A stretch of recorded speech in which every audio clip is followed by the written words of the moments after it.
Hi there, I'm Rachel McGuinness from Wake Up With Zest and welcome to How to Get a Better Night's Sleep. In this session we are going to cover why we sleep and how we sleep, how to avoid the sleep thieves and top sleep tips that will get you sleeping again. So at Wake Up With Zest, just a little bit about what we do. There's three of us in the business and we've been in the health sector for about 16 years now, and we follow something called the 4 pillars of vitality, which are sleep better, eat healthier, get fitter and be more resilient. We do talks and workshops about health, we do health checks for employees, sleep consultations and online wellbeing programs for businesses. At Wake Up With Zest, we work in all sorts of different sectors. We work in tech, finance, travel, pharmaceutical, medical, events and education. So we're all about working with forward-thinking organisations who understand the benefits of looking after the happiness and health of their staff so that they come to work being their best, so they're more productive and more engaged. So I just want to tell you a little bit about me. So you'll see the photograph on the left-hand side was taken in the year 2000, and I look very different to how I do now. So I was actually 20 kilos heavier than I am now. So I always say that's like the size of a suitcase when you go away on holiday. So I was overweight, I was unfit, I smoked. I was smoking about 20 to 40 cigarettes a day. I was drinking far too much. I was knocking back a bottle of Chardonnay every evening, and I was also an insomniac. So I've had a lot of experience about not being able to sleep. And I was also experiencing burnout. And these were in my corporate days when I was working in events and marketing in the telecoms industry. So I had a bit of a jet set lifestyle traveling all around Europe, but it really did take a toll on my health. So in the year 2000, I had an epiphany moment. I woke up one morning in a hotel room in Barcelona when I was out there on business. And it was after what I call like a heavy night of client entertainment. I'd had far too much to drink. I'd been smoking far too many cigarettes, eaten far too many tapas, and had had very little sleep. And I crawled out of my bed, and on the way to the bathroom, I saw my reflection in the mirror. And I had a real kind of moment where I thought to myself, I look horrible. I'm 37, I'm overweight, I'm pale, my skin looks horrible, and I'm exhausted. And I just thought at that moment in time, I really need to get a handle on my health. So I thought, okay, what am I going to do? I've got 3 years until my 40th birthday, so I've got 3 years to get fit and healthy. And that's what I did. So when I got back from my trip, I decided that I was going to stop dieting, and I'd been on a diet for about 22 years, various diets of course, and none of them had worked. They got me to a size 18. So I thought, right, I'm going to stop dieting, I'm just going to start eating healthily. I'm going to give up smoking, and I'm going to cut down on my drinking, and I'm going to start getting fit. And what I did was I started going to a gym. So within 6 weeks, I saw a major difference in the way I looked. I felt different. I had loads more energy and I was sleeping more. And as a result, I was becoming a lot more productive at work. So fast forward 3 years, I decided that I wanted to make a business out of how I did my transformation. So I trained to become a personal fitness trainer, a nutritional advisor, which means I can teach people how to eat healthily and lose weight. So I'm not a nutritional therapist. A Pilates teacher, I've done NLP, which is neuro-linguistic programming, which I call fast-track psychology on how to better yourself quickly. I've done hypnotherapy, and in the past few years I've done cognitive behaviour therapy for insomnia, so I love talking about sleep and helping people sleep better, and I'm also a mental health first aider. So why do we sleep? Well, sleep is really important. People really underestimate the value of sleep. And I'd probably say it's the number one thing for your health because it restores critical functions, it regulates your immune system, and it's beneficial to your mental and physical health. So there are lots of things that happen when we sleep, and especially in deep sleep, which is 20% of your night's sleep. So we're going to talk about that a little bit later. So it's when your memory is kind of doing its backup. So it's processing all the things, all the experiences that you've had during the day. And it's also consolidating all your learning. And then your brain is then deciding when to actually take things from short-term memory and putting them into long-term memory. Also, it's the only time that your brain can do its detox. So we have something called the lymphatic system, where we sweat and we excrete waste from our bodies. But the brain has its own dedicated system called the glymphatic system. And this is where spinal fluid comes up through the spine, and your brain cells shrink down, and this fluid sluices around all the brain cells, almost sort of shampooing them, getting rid of a build-up of a sticky plaque called beta amyloid. Now, beta amyloid, if it's left to build up over a period of decades, potentially can increase your risk of Alzheimer's and dementia. Free radicals are also cleaned up when you're in deep sleep, and free radicals are the cells that potentially can cause cancer. So humans are actually designed to be awake during the hours of light and asleep during the hours of darkness. So we are diurnal, we're not nocturnal, so we're not designed to stay up all night, because we're supposed to sleep at night, and that's where the magic happens with all the processes I've just talked about. So let me just tell you a bit about how sleep works. So we sleep in 4 stages. So you'll see on this slide, if you've got an activity tracker, that you might recognise the graph. We're actually sleeping in 90-minute cycles, and we're actually going through the 4 stages of sleep. So we go through very light sleep, which is where we're just sort of putting our head on the pillow, we close our eyes, and potentially things could wake us up. And if we haven't been woken up, we'll slide into light sleep. And this is where the body is starting to relax. The muscles are relaxing. Your blood pressure is dropping. Your breathing is slowing down. Your brain waves are slowing down. And this is to actually get you in a state for deep sleep, which means that your body is going to be really efficient to do all the functions we just talked about. So if you've got an activity tracker, you're probably wondering how much deep sleep you should have, because all these wonderful things are happening during deep sleep. So it's actually only 20% of your night's sleep. So very light sleep is around 5%, light sleep is 50%, and REM sleep is 25%. And REM sleep is rapid eye movement sleep, which is your dream state sleep.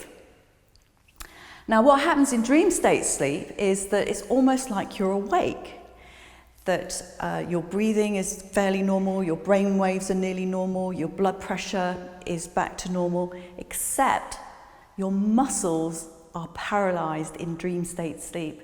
And this is actually to stop you from acting out your dreams. So in this slide, you'll actually see that we are getting 20% less sleep than we were 70 years ago. And you kind of think, well, why is this? Well, the advent of technology, which is supposed to save us time and give us more freedom, but we are actually looking at our devices an awful lot more. So what happens if we don't get enough sleep? Well, we have impaired cognition. So this is where you get like a foggy head. You wake up where you sort of feel that you're just not quite right. You lack focus and motivation. Maybe you've got no energy, you're forgetful, maybe you have a low mood, or you're just feeling tired all the time, or stressed and anxious, or sleep deprivation can be a precursor to depression. So what happens if you pull an all-nighter? Well, there's a 40% deficit in the brain's ability to form memories compared to those who have a full night's sleep. So, as I mentioned before, you do increase your risk of dementia if you don't sleep enough. And there are a lot of leaders of countries in the world who boast that they only survive on 4 hours sleep. So you can see in this slide, Margaret Thatcher and Ronald Reagan both boasted that, and they both had dementia. And you'll see in the other picture, Donald Trump. Well, I don't have to say anything about that. If you don't sleep enough, you're also increasing your risk of type 2 diabetes, because your cravings for junk food or carbohydrate goes up by 45%, because you just want instant energy into your body, and that's what it's going to give you. You're also increasing your risk of circulatory problems, because your arteries become blocked and brittle, increasing the risk of high blood pressure, stroke, heart disease, and congestive heart failure. You're also increasing your risk of cancer. So that list of things is enough to scare anybody into sleeping better, and that's what happened with me when I went through periods of insomnia. And my last period of insomnia was around 7 years ago, and I didn't want to go to the doctors and get sleeping tablets, because I knew that they only had like a certain life to help me sleep. So I didn't want to become addicted to them. So what I did was to start reading loads of books about sleep.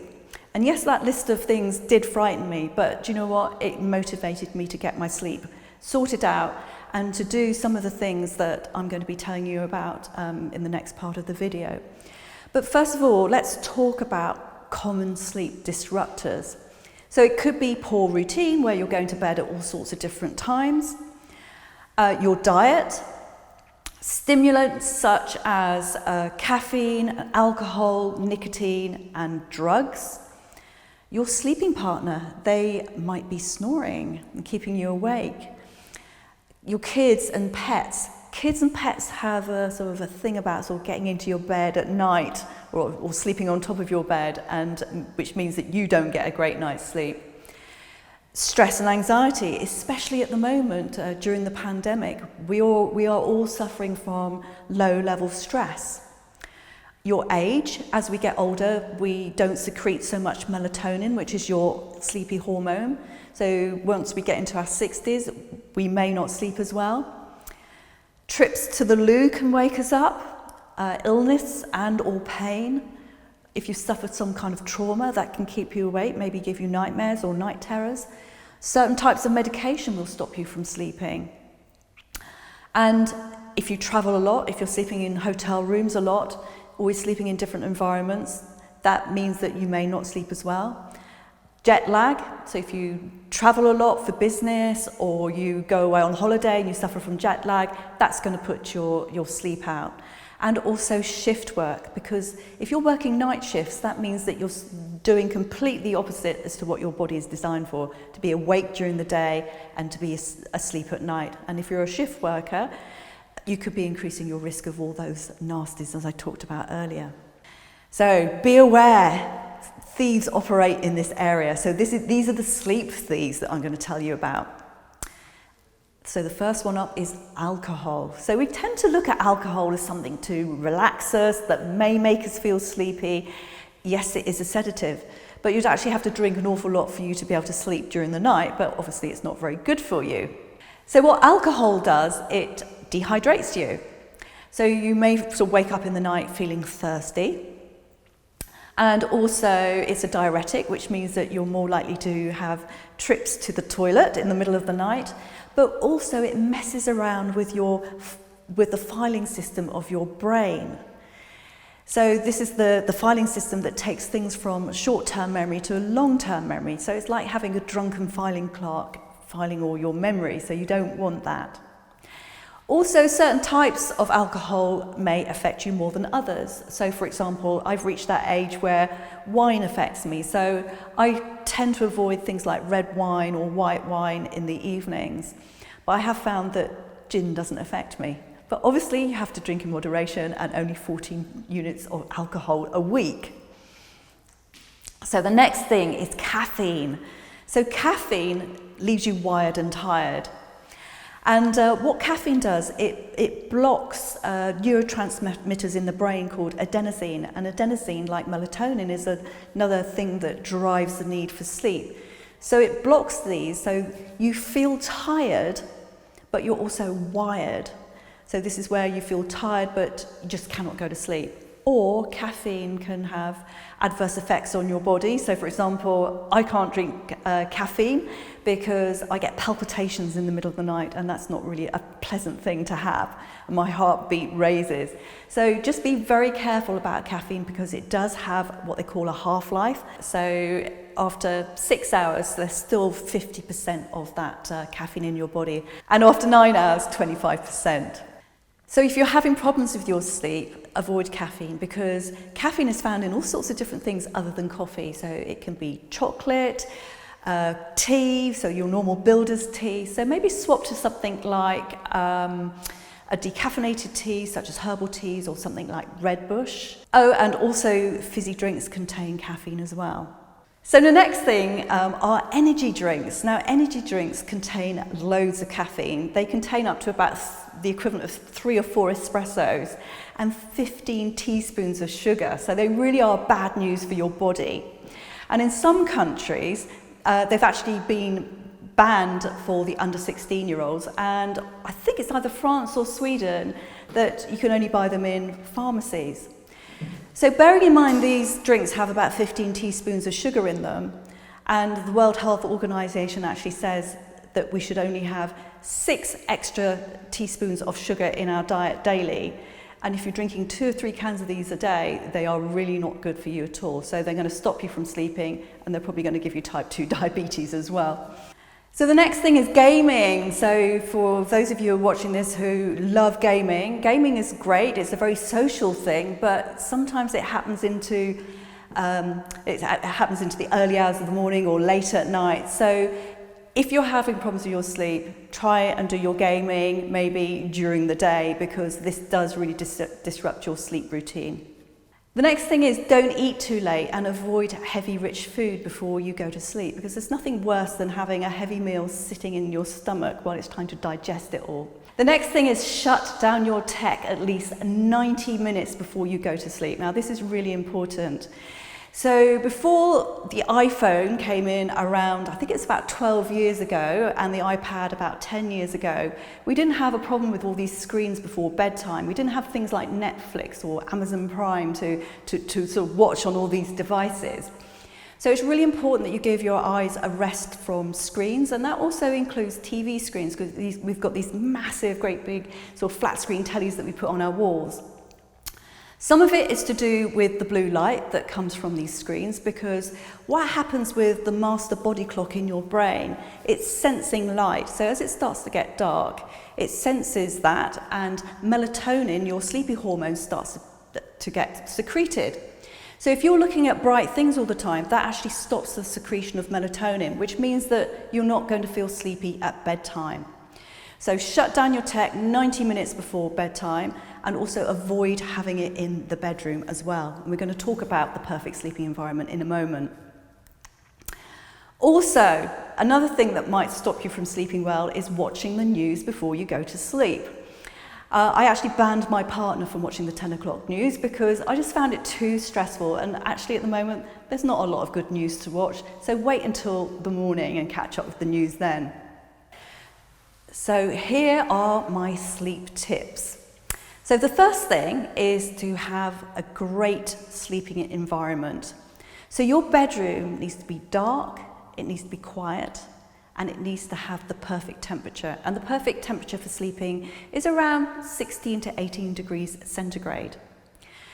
So with the darkness, make sure you've got blackout blinds, or maybe you need a sleep mask. And there are loads of them on the market, and I recommend getting one made out of natural fibres such as cotton or silk. Also, if you've got a lot of external noise, or maybe your partner snores, you might want to invest in some earplugs. Now, some great earplugs that I can recommend, and I forgot to bring them with me today, but they're easy to find on Amazon. They're bright pink and yellow, and they're made by a company called Laserlight, and they're as cheap as chips. So don't go to all the high street pharmacies and buy them. But these are great because they're really nice and squidgy, and they're much, much better than the ones you can buy on the high street. And they block out a lot of noise, and they block out my partner snoring as well. The environment in your bedroom should be calm as well. So maybe have a tidy up, up, or maybe sort of give the bedroom a bit of a makeover. So I'm going to tell you about my bedroom in a moment. But your bedroom needs to be comfortable. You actually spend a third of your life asleep. So if you live to be 90, you will have actually slept for 30 years. Absolutely no tech in the bedroom. I know people say, well, I use my phone as an alarm clock, but if you can have your phone in the next room or just outside the door, that would be perfect.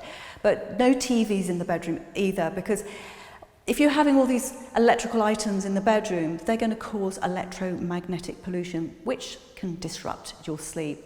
And having that sneaky watch of Netflix in bed, don't do it. So the next thing I wanted to talk about is your bed. And I just want to show you what my bed looks like. So I had a massive bedroom upgrade before Christmas last year. So we got a new bed. It wasn't an expensive one. We got one from IKEA, so a nice wooden slatted one. But we got a decent mattress. But decent mattresses don't have to cost loads of money. So there are loads that you can get online, and you can try them for 100 nights. So you have a 100-night trial. So if you don't like it, you can send it back after 100 nights, which is great. So the one I got was a Leesa.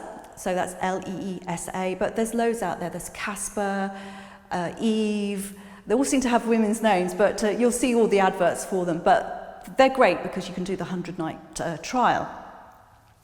I also got some decent pillows as well, so I got them from the company that I got my mattress from. So the other thing I did was I invested in a wool duvet, because wool regulates your body temperature a lot better than feathers do. And also it's anti-allergic as well. And as well as having the duvet, I've also got a wool mattress topper as well. So it keeps me warm, but it also keeps me cool in the summer. So another top tip for you is to create an 8-hour window for your sleep. So this is actually recommended by Professor Matthew Walker, who wrote the book Why We Sleep. And I actually saw him in a lecture last year, and he came out with this tip, and I thought, I'm going to try it, because I do sleep reasonably well, but I was sleep about 6.5 hours a night. But since I've been doing the 8-hour window, I actually sleep longer. So I can really recommend having this, if you're not sleeping properly, to have a non-negotiable 8-hour window for your sleep. So for me, it's lights off at 10:30 and wake up at 6:30. So it's really important to have a good bedtime routine. So we've mentioned about switching off your tech 90 minutes before bedtime, but it's important that you relax. So maybe you're sitting in low light, or you have a bath or a shower before bedtime. So maybe have a bath in Epsom salts or lavender oil to sort of just get your body in the mood for sleep. But also when you have a shower or bath, it will increase your body temperature initially, but when you come out of the shower or the bath, your body temperature will drop, and your body temperature needs to drop before going to sleep. So that's why the bedroom temperature is really important. So read a book or a magazine, nothing too stimulating, but just something that's just going to make you sleepy. And I always recommend for people who aren't sleeping well is to go to bed and wake up at more or less the same times, plus or minus 20 minutes.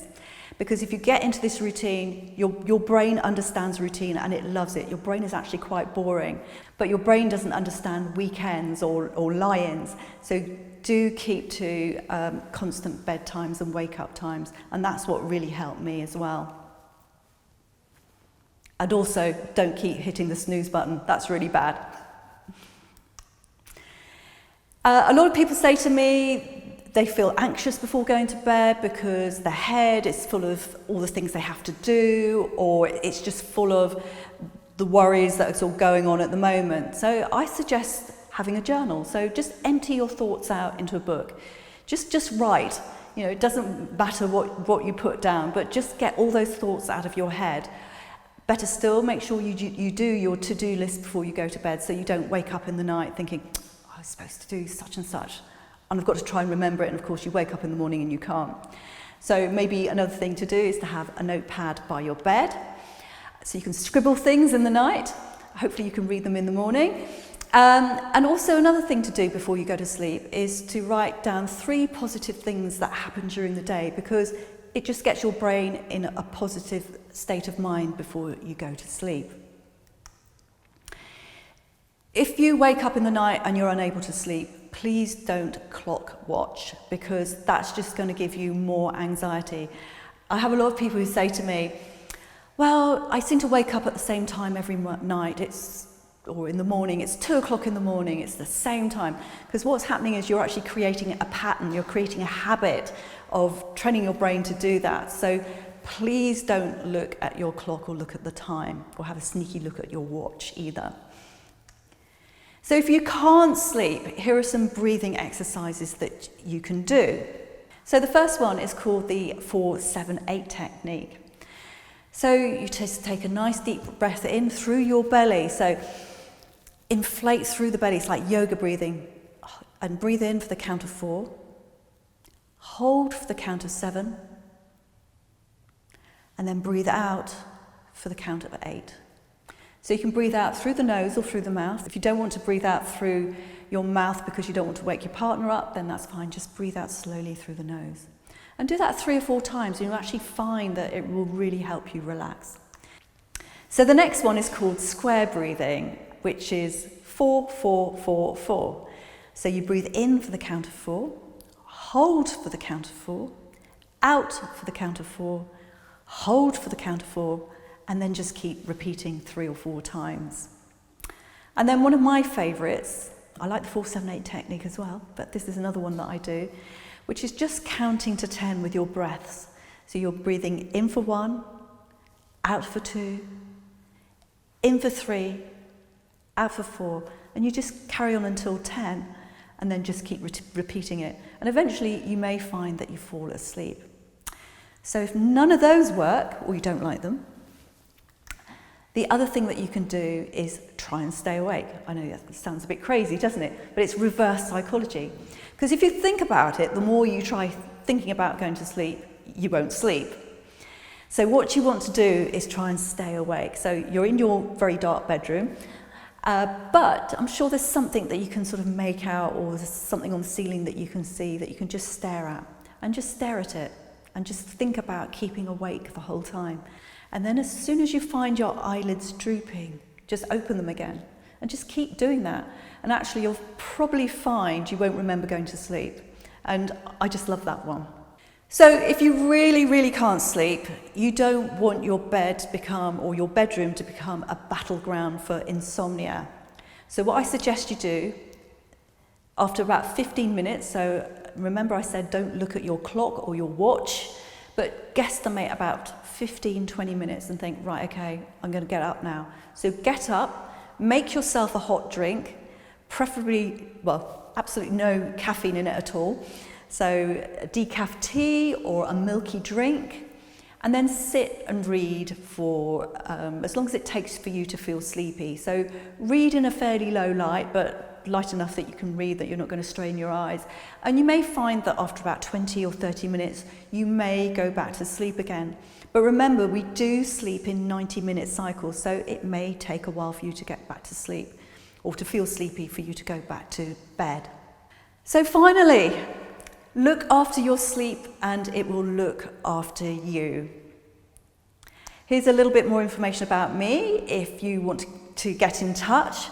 So here's my email address, my website, my Twitter and Instagram accounts, and if you want to link up with me on LinkedIn, then there are my details. So thank you for watching and listening.